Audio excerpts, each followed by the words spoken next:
The Crumbling Accusation. The Lara loved her quiet life. Her small bakery, Sweet Solace, was her pride and joy, filled with the comforting scent of vanilla and warm bread. She carefully crafted each treat, ensuring every crumb was perfect. One sunny afternoon, a whirlwind named Finn burst through the door, followed by his mother, Serafina, who was more interested in her phone than her son. Finn, unsupervised, darted towards a towering display cake, his eyes wide with mischief. In a flash, the magnificent cake wobbled, then toppled with a sickening splat. Cream and sponge exploded across the pristine floor. Alara rushed over, but before she could even assess the damage, Serafina looked up, not at her son, but at Alara, her face contorted in outrage. You let my child get hurt. Serafina shrieked, completely ignoring Finn, who was now covered in frosting but otherwise unharmed. My poor baby. This is all your fault. Alara was stunned. Hurt? He was fine, just messy, and it was her fault? A week later, a thick envelope arrived. Inside, a legal document declared Alara was being sued for emotional distress, negligence, and property damage. Serafina demanded compensation for Finn's trauma and the ruined cake, which, ironically, Finn had ruined himself. Alara tried to reach out, to explain, to reason. She called Serafina, hoping to clear up the misunderstanding, but Serafina was unyielding, her voice dripping with self-pity and accusation. You think you can get away with this? My son is traumatized. The injustice gnawed at Alara.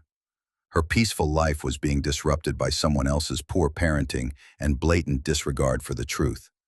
She worked hard, followed the rules, and now she was being punished for an accident caused by a child whose mother refused to take responsibility. This is absurd. Alara declared to her reflection one morning. I won't let her get away with it. She knew what she had to do. She wasn't just defending herself, she was standing up for what was right. Alara found a lawyer who listened patiently, nodding at every detail. It sounds like you have a strong case for a countersuit. The lawyer said. For defamation, emotional distress, and the damage to your business reputation. A wave of relief washed over Alara, quickly followed by a surge of determination. Justice, she realized, wasn't just about winning. It was about standing firm when others tried to twist the truth. She would fight for her bakery, her reputation, and her peace of mind.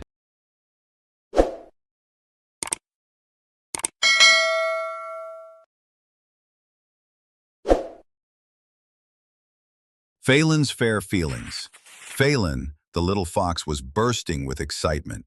Soon a new baby sibling would arrive, and his cozy den would be even cozier. Grandma Willow and Grandpa Oak had promised. We'll be right here to help, Faelan, as soon as the baby comes. Faelan imagined all the fun they'd have.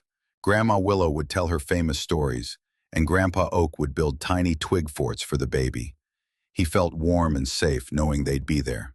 But one sunny morning, just as Mama Fox's tummy grew very round, the phone rang. It was Auntie Fern. Her pet cat Muffin and dog Waffles needed looking after while she went on a trip. Grandma Willow and Grandpa Oak looked at each other. Oh, dear, said Grandma Willow. Auntie Fern really needs our help. Faelan heard them. His tail, usually bushy and bouncy, drooped. He remembered their promise. But what about the baby? He whispered, his voice small. Grandma Willow knelt down. Oh, Faelan, we'll still help, just a little later. Muffin and Waffles need us right now. The new baby, Pip, arrived a few days later. Pip was tiny and sweet, but Faelan felt a funny ache in his chest. Grandma and Grandpa were busy watching Muffin and Waffles, who were quite a handful.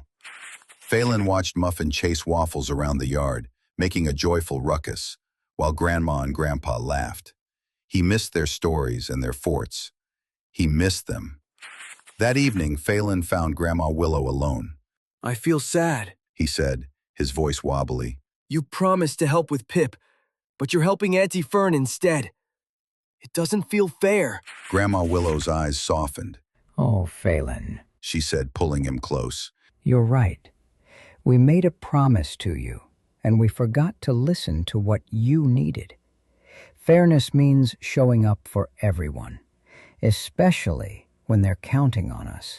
The next morning, Grandpa Oak helped Faelan build a tiny twig fort for Pip right next to their den. Grandma Willow told a story about a brave little fox and his new baby sibling. Phelan snuggled with Pip, feeling the warmth of his family all around him. He learned that speaking his truth made his heart feel light, and that love, when shared fairly, made everything brighter.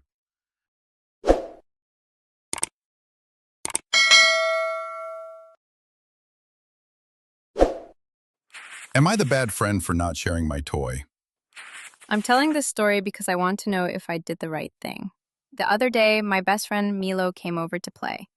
I had just gotten a brand new shiny toy robot that I loved more than anything. When Milo asked if he could play with it, I said no because I was scared it might get broken. He looked really sad, and instead of playing together, he sat by himself. I felt bad, but I still kept my robot close. Later, my mom saw us and said, Toys are more fun when they're shared. If your robot ever breaks, it can be fixed or replaced. But a friendship is harder to fix. that made me think. So I gave the robot to Milo, and we ended up making the robot zoom around the living room together.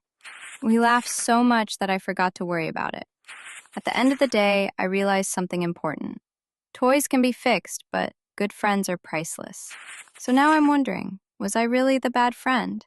It's better to share and enjoy things together than to hold on to them alone. Friendships matter more than objects. Thanks so much for watching. If you enjoyed this video, don't forget to hit that like button, drop a comment below, and of course, subscribe so you don't miss the next one. See you soon.